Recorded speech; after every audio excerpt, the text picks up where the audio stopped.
All right. So first two are word problems, and the last three are going to be the integration problems. So, all right. So we've got a box, wonderful box problems. We're cutting the box. Well, we're going to actually make the box, I should say. So a box with an open top is to be constructed. We've got a 7 by 6 foot rectangular piece of cardboard, and we're cutting a square rectangles out of the corners as it's shown. So if you think about it, this is actually how they really create boxes. They come in with a flat piece of cardboard and a machine cuts it to make the things. So yes, you wouldn't necessarily be doing it, but they actually do these things. So we got to cut it out, and we got to find the largest volume the box can have. So step one, what's volume? How do I find the volume of a box? So volume is length times width times height, right? All right, so looking at this piece of cardboard, let's find my length, my width, and my height. So it's 7 feet this way and 6 feet this way. It actually doesn't make a difference. You could have swapped them in, it wouldn't have mattered. But we're going to do that one. So the length of the box is going to be what? Yes. 7 minus the 2 x's.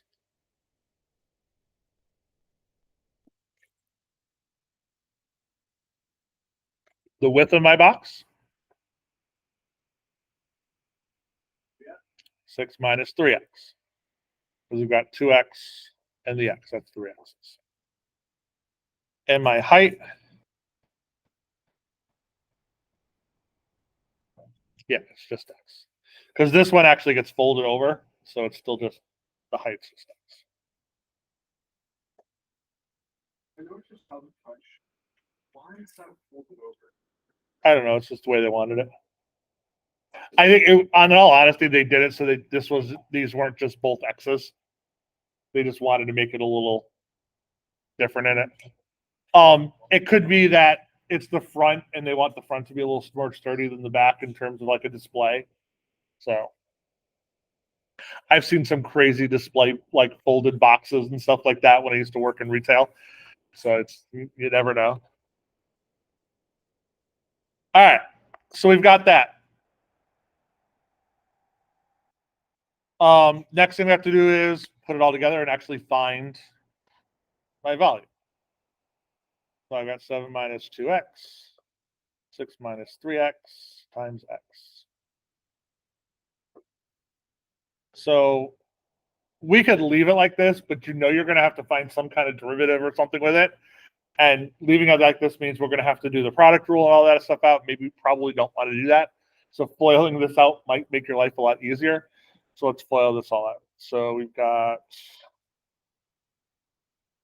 7 times 6. So we've got, let's see. I'm just going to do it out. I'm going to screw this up if I sit there and do it all in my head. 42, 21, 12, 33x plus 6x squared.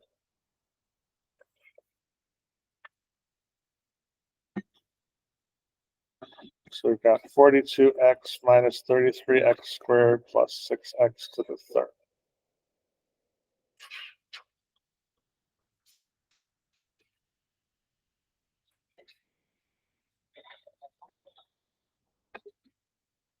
All right. The next thing you want to find is we kind of want to find where the limits are going to be. So what the domain is going to be, because when we start looking for mins and maxes, we might get values that are outside of that we don't want to use. So you do kind of want to find your domain for this problem. All right. So if we look at this, I can't have it. X has to be obviously greater than 0. But what's the biggest x can be?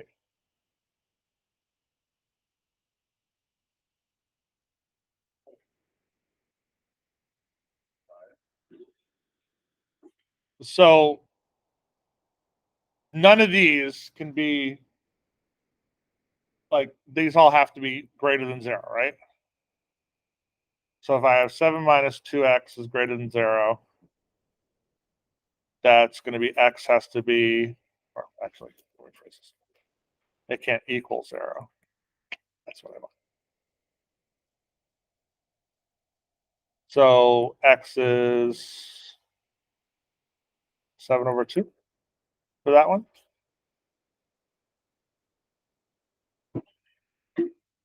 So if x was 7 over 2, that would be 0. If I did this one, 6 minus 3x, so this one is x equals 2. Correct? Okay. So in this case, x can't be bigger than 2 because that would make that less than 0, correct? So then I know my x has to be between 0 and 2.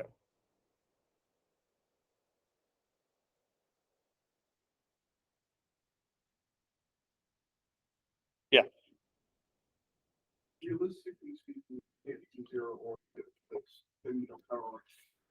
Well, yes, but so I guess you could do it either way. That's my question.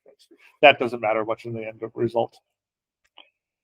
So technically, you're right. It can't equal 0 because it wouldn't be a box. All right. So does that make sense? How we got those? So the only reason you need those is so this way, when you get your final x values, you pick the one that's going to make sense for the problem. So knowing that ahead of time is useful. All right. Now I need to maximize my volume, correct? Which means I need to find my what? I need to find my maximum. So to find my maximum, I do what? Take my first derivative.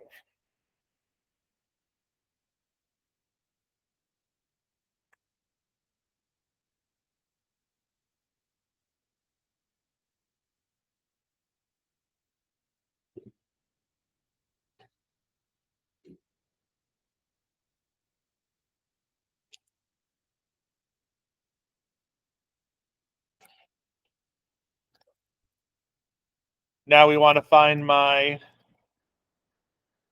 what are we going to do for the derivative? Yeah, we'll find our critical values. Now there's no values that are not going to work for this problem because it's a quadratic. So I'm literally just looking for where it equals 0. You could factor this one. Honestly, with the numbers, it's probably just going to be easier to use the quadratic formula. I don't know if I can factor out. I might be able to factor out a number, but it doesn't really make much difference. So we've got negative 66 squared plus 4 times 18 times 42.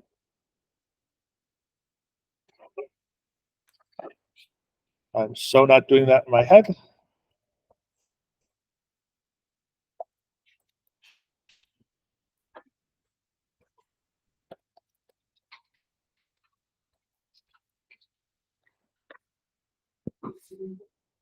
So we've got 66 plus or minus the square root of 7380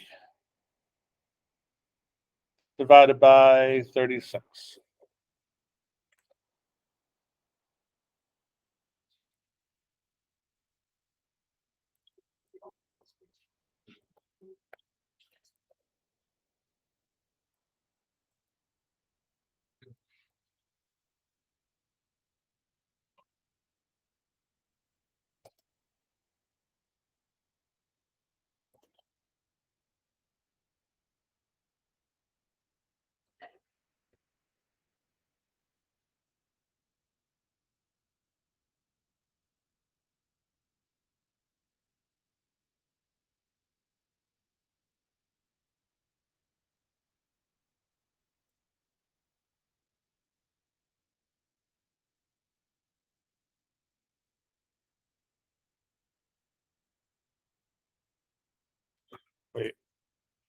Oh, it's minus 480. That's where I screwed up.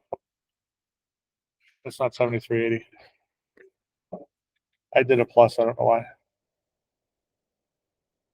It's minus 480. 1333. Okay.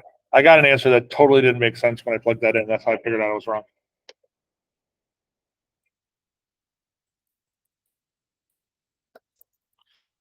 Because I got numbers, both of them were under outside of the domain. Yes, because it's 2 times A. So 2 times 18 is 36.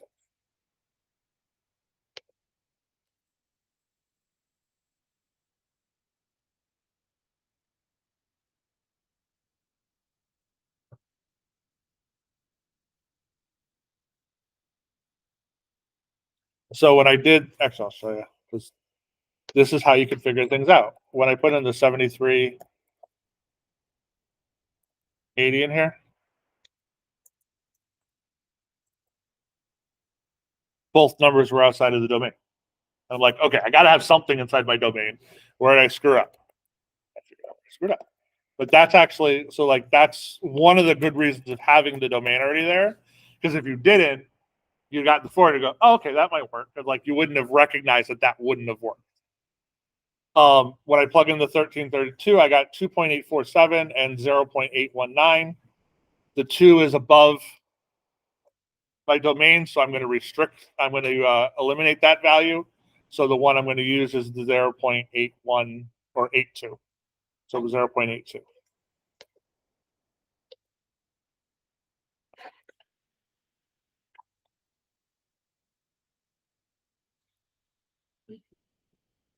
So it's the minus 1.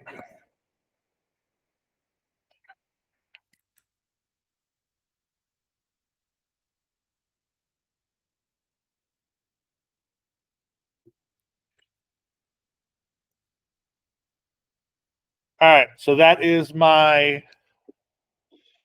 value for X.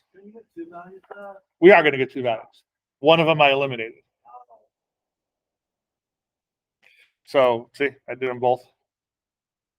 The 2 is above outside the domain, so I don't need that one.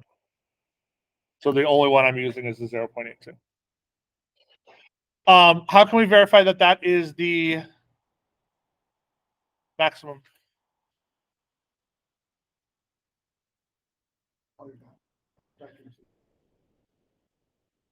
So I'd have, if I plug that back in, I'd have to also test 0 and 2, right? Because it'd have to be bigger than 0 and 2.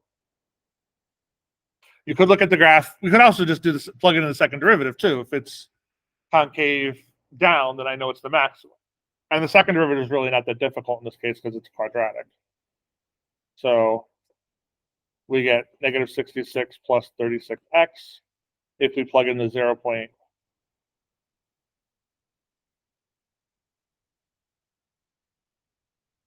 I know that is going to be less than 0. So therefore, that's a maximum. So we could just use the second derivative to test that. And again, I don't need to know the exact value. I just need to know if it's greater than 0 or less than 0. And I know that right there is going to be less than 66. So therefore, it's going to be a negative value. All right, so that's going to give me my max.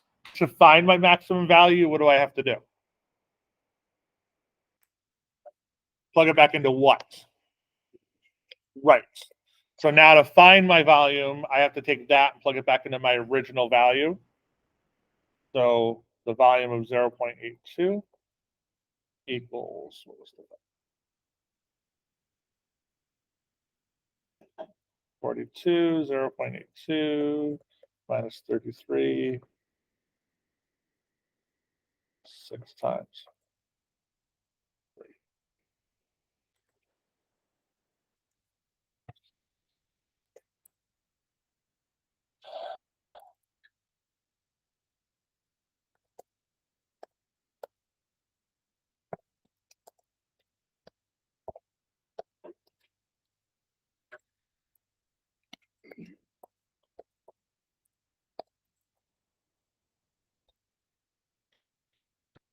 So my maximum volume is 22.96.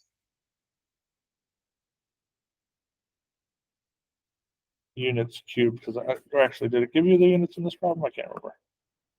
Let's say feet. Oh yeah, feet. So feet cubed.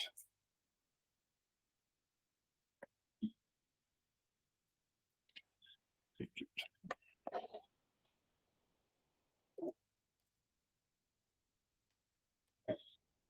So not a horrible problem.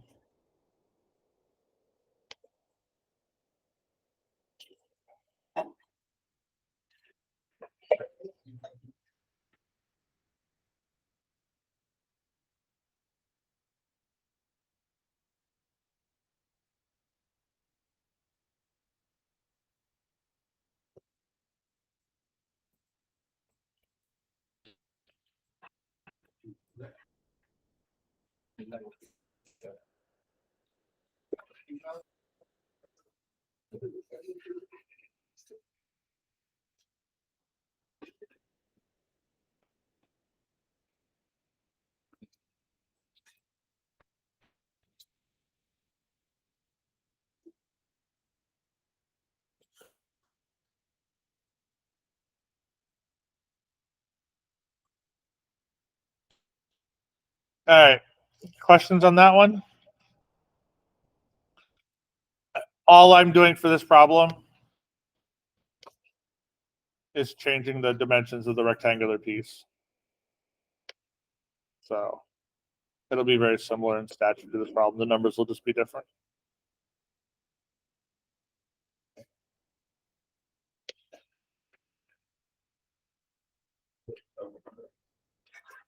All right.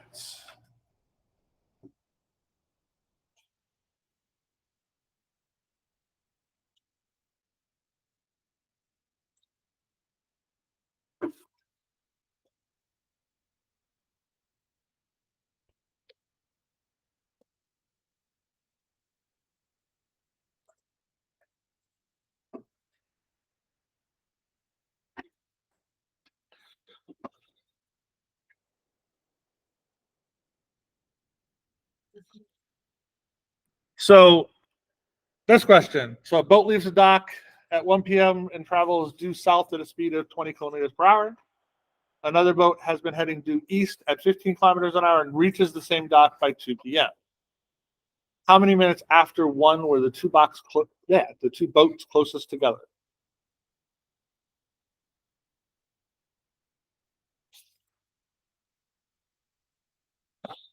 So the key with this problem is kind of drawing a nice little picture.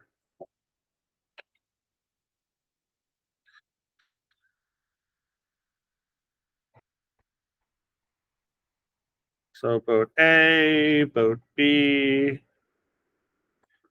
dock.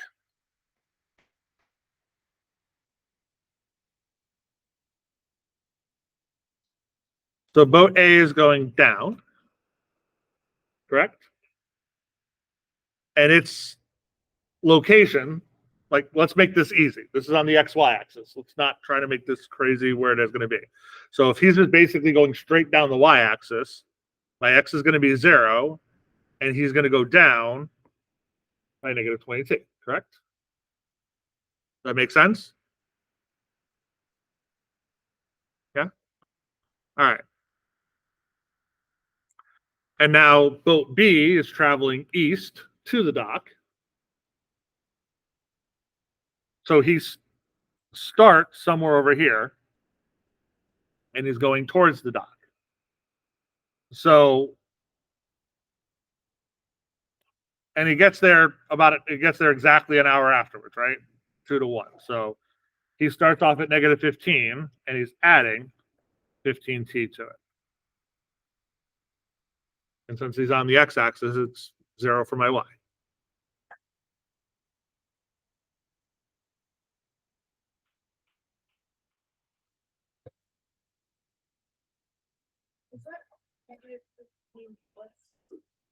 Yes.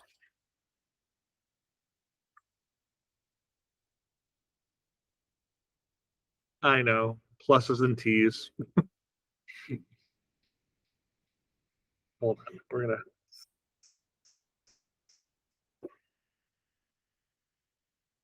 Let's use I'll use W. For no reason other than I don't want to use T. All right. So, in all honesty, that's actually the hardest part of this question.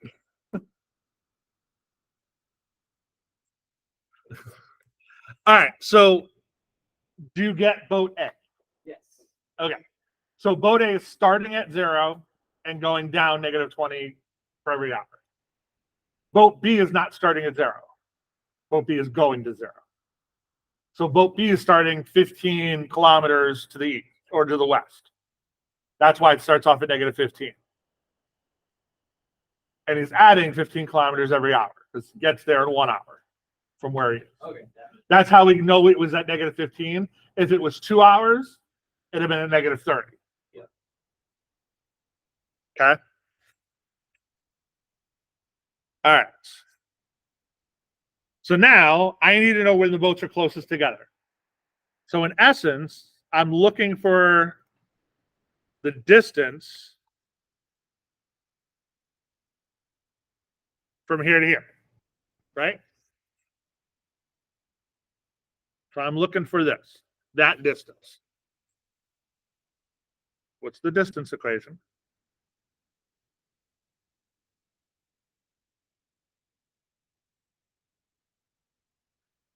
In essence, it's the Pythagorean theorem. Right. Since we've got these in points, I'll write it as a point. So it's x2 minus x1 squared plus y2 minus y1 squared.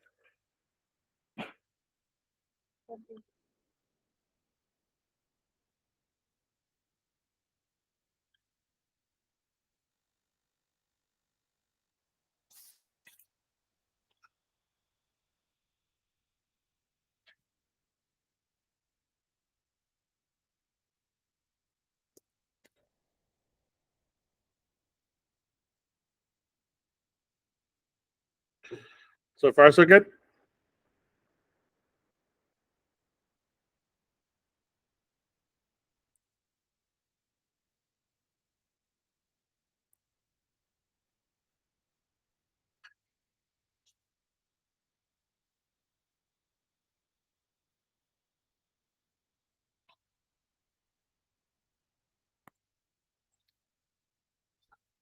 All right, so let's plug our information into the problem. So I've got 0 minus -15 plus 15w squared plus -20w plus or minus 0 squared.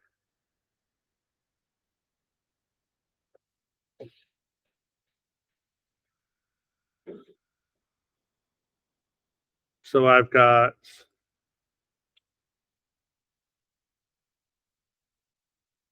-15 plus 15w squared plus 20w squared.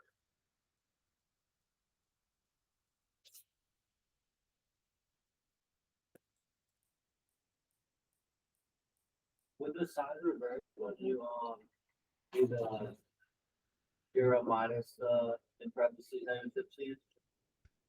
Or like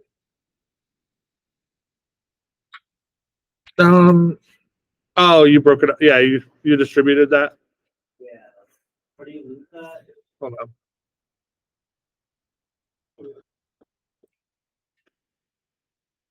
So X is time, right? Yeah.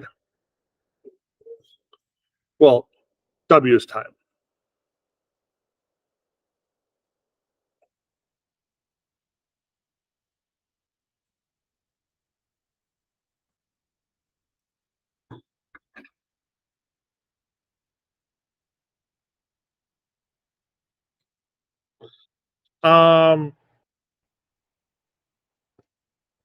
No, don't do that.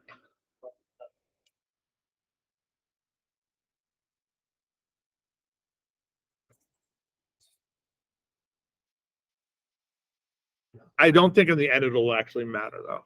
Okay. So like if I see how it's got that, you just ignore the. Yeah, outside. well, because you're squaring, in essence, that negative, which makes it positive. So it's like it. I actually don't think it ends up mattering in the end. All right, so I have to find the derivative of this because we want to minimize things, right? So we're looking for minimums and maximums. I don't want to deal with the square, so we're going to say we're going to make that.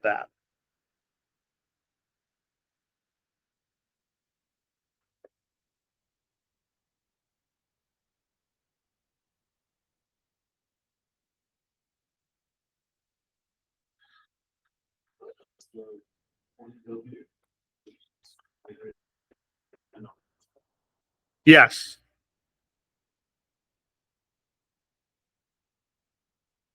It's going to lose it. You could lose it there or in the next step. It again, because of the squares, they're going to kind of all cancel each other out. The signs are going to disappear. All right. Again, same concept we did with the last one. I don't want to have to deal with all these parentheses and squares. So let's FOIL this all out and see what we get. So I get 225. The middle term cancel. No, middle term doesn't cancel out. So negative 225. So negative 450 plus 225 W squared plus 400 W squared.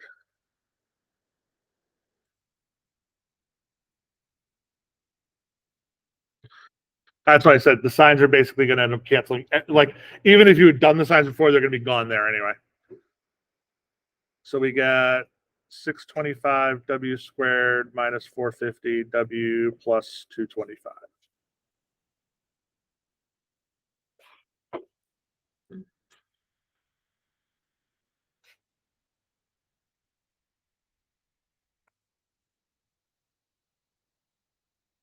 So now take my derivative of that. So we get 1250 W minus 450. And we set that equal to 0 to find my minimum.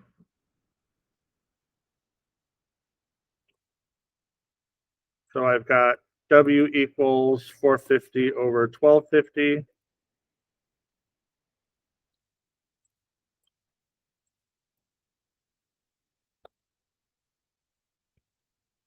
Is 0.36.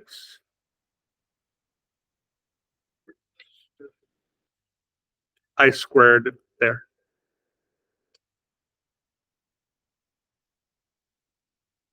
I squared both sides to get rid of the square root. I set that equal to D squared instead of D to make my square root disappear so I didn't have to worry about it. Yes, actually. Because what does square root do? I mean, what does the derivative do? Gets rid of the x squared anyway.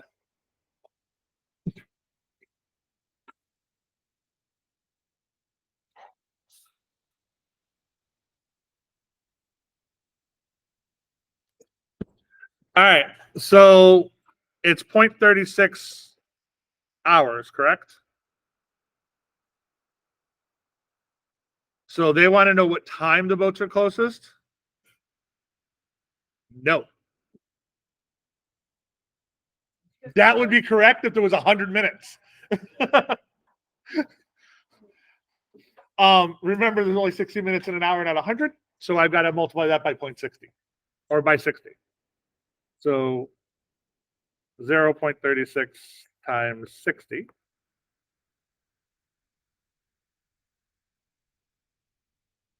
is 21.6 minutes. So that means, what time did they start? 1 o'clock? So then they will be closest at 1:22. p.m.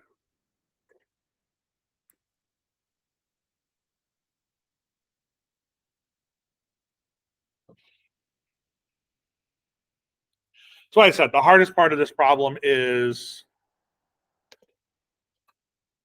coming up with your initial equation, like actually just drawing out the triangle, and like once you get the formula, the actual derivative shouldn't be that difficult. Huh? I think we were to do that. Go to full complement and put 136? 136 p.m. Yeah. Then like, that's great. I would have given you most of the points for that one.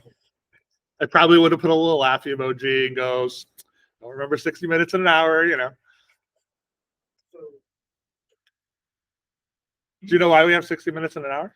50 squared would just be the distance squared. Yeah. And that's why this. Again, since we're minimizing it, it doesn't matter if the distance is squared or cubed or whatever else. We're still minimizing that distance.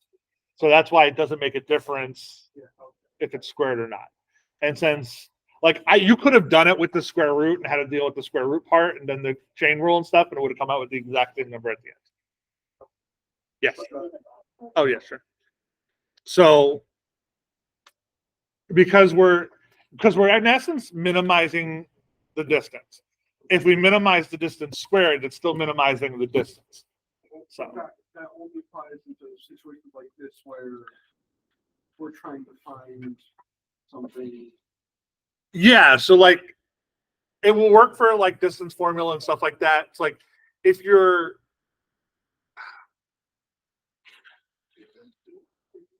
it wouldn't have worked in like the volume problem because each piece was different. So I couldn't say, okay, it's like if everything was cubed, I could have gotten rid of the cubed and taken care of that and done it that way. That'd have been fun. Because if I'm minimizing the inner piece, it's like, remember the whole derivative thing? I could take the derivative of the inside, it still works. That's the same concept. So that's why I just basically set this to, I set it equal to the d squared. So I'm actually minimizing, in this case, I'm actually minimizing the distance squared and not the distance, but it's still going to be at the exact same point where those are going to be minimized.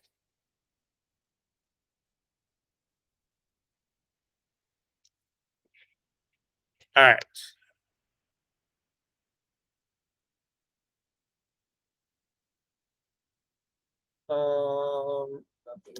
Any other questions on this one? Oh, do you know why we have 60 minutes in an hour? Because time was invented by the Babylonians. Babylonia. The original, that was the cradle of civilization, actually in modern day Iraq. The Babylonians used a base 60 system. So they didn't have 10 numbers, they had 60 numbers. And since they invented time, they based it on base 60. That's why you have 60 seconds and 60 minutes. So, because that's how it worked out to be that number of hours in the day, like to actually for one rotation. So when they did the 60 minutes and 60 seconds, that dictated, okay, if this is a minute, then there's got to be 24 hours in the day because the sun has to rise.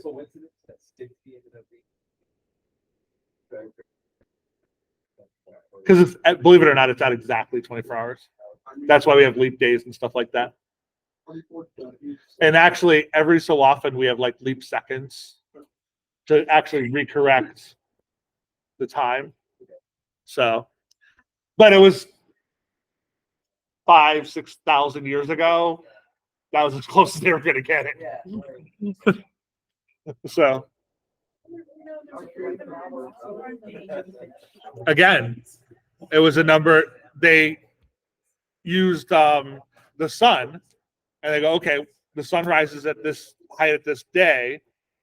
365 days later, it rose at that day again. It was not in the exact same spot every day.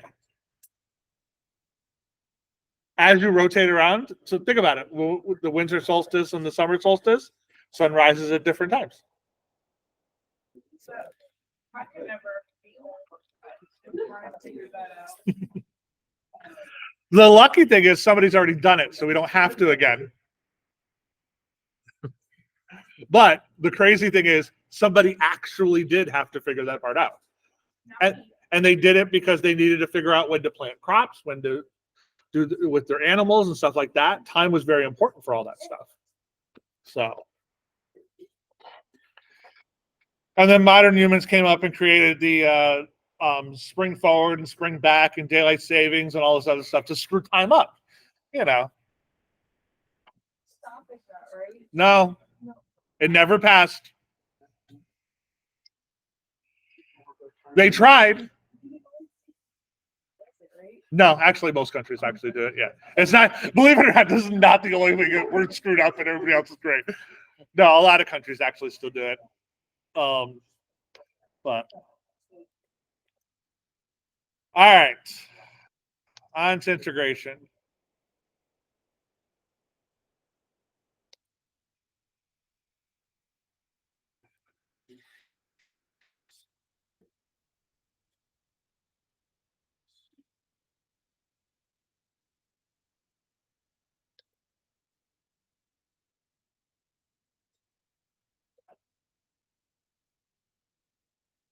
All right, so we've got the integral of 1 to 16 of x to the negative 3/4.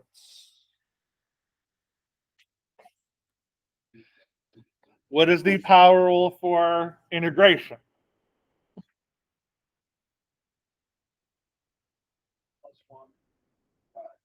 Right. The new exponent, not the old exponent. Correct. So that's the new power. That's the power rule.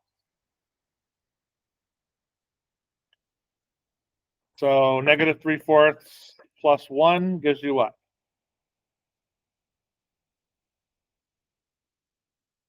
1/4. So integral of 1 to the 16th of x to the negative 3/4 equals x to the 1/4 divided by 1/4, which is 4x to the 1/4. And we're evaluating that from 1 to 16.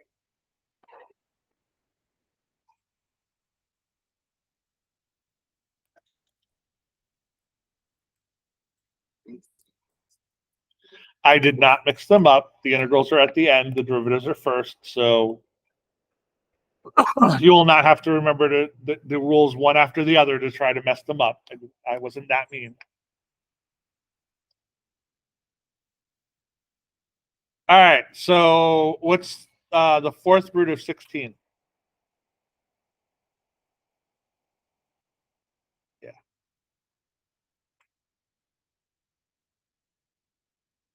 So we've got 4 times 2 and then 4 times 1. So the answer is 4.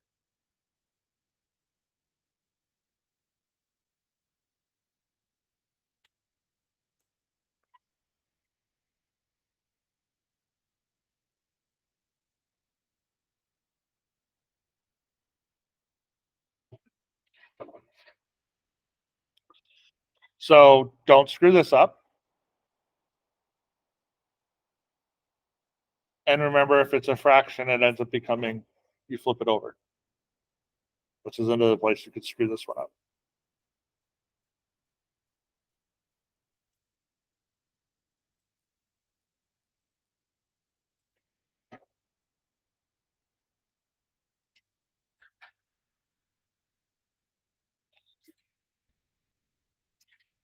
Yes. Keep change flip. So 1, it's 1 divided by 1/4, which is the same thing as saying 1 times 4 over 1.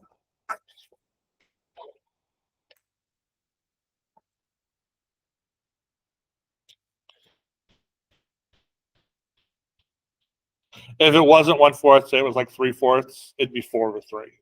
Same thing. Yeah, it would go in front of the fraction. Yeah, so it'd be 4. If it was x to the 3/4 over 3/4, it'd have been 4 over 3 x to the 3/4.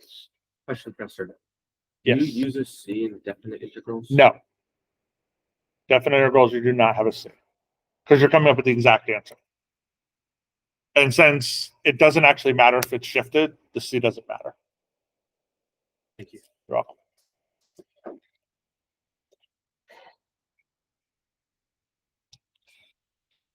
All right, next one.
So no different than the first one. There was just two of them.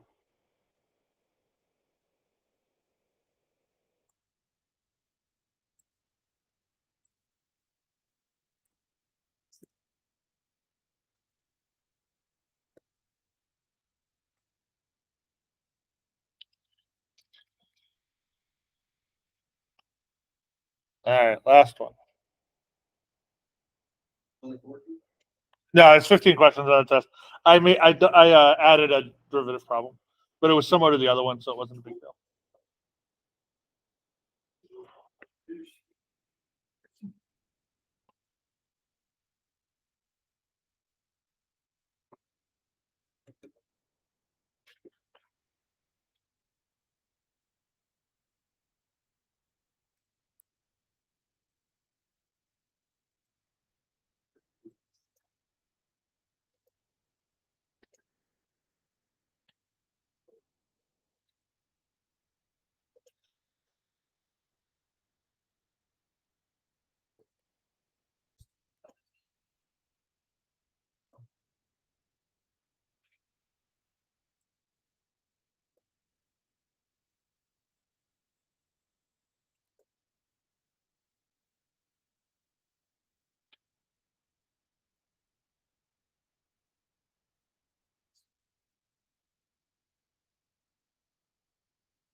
All right, what do we got to do for this one? Get rid of the bracket. Substitute. How would you get rid of the fraction? Oh, I did not. You're right. We haven't done anything with the fraction. That would be bad. But you're right. We have to use U substitution for it. By using U substitution, I would get into working this one out. So the thing that's annoying is the stuff down the bottom. So let's make that U. So du is just negative e to the x, which I have.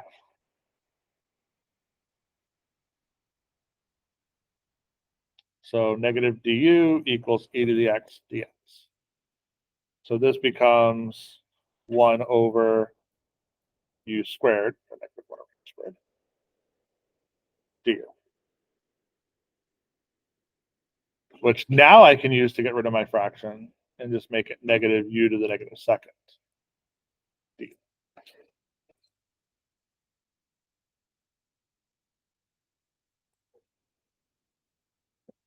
So you're right. Hate the fractions suck. I haven't shown you how to do fractions yet. You'll learn that next semester if you have to take Calc 2.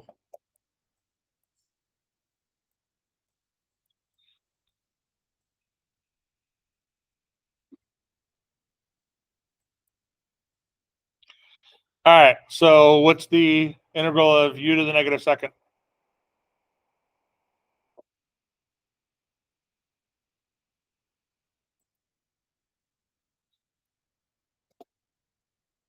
Add 1. What's the confusing part? Negative du. So I have to have the negative sign somewhere. So I can put the negative sign there, but it's just going to end up being back there anyway. Yeah, always fun.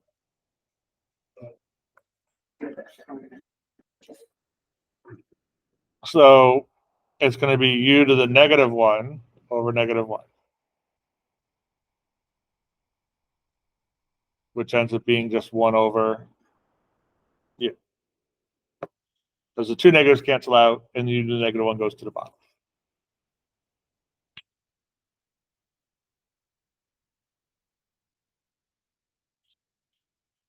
So my final answer is I have to go back, is 1 over 7 minus e to the x plus c. Don't forget to go back. Don't forget to replace your u.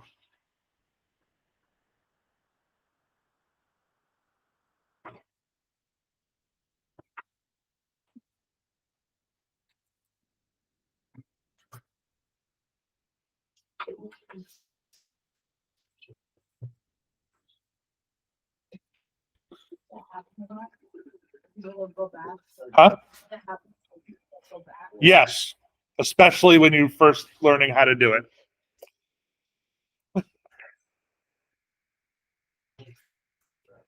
And there actually are situations where you don't have to go back. If it's a definite integral, you can actually solve it in terms of u. So, no.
All right.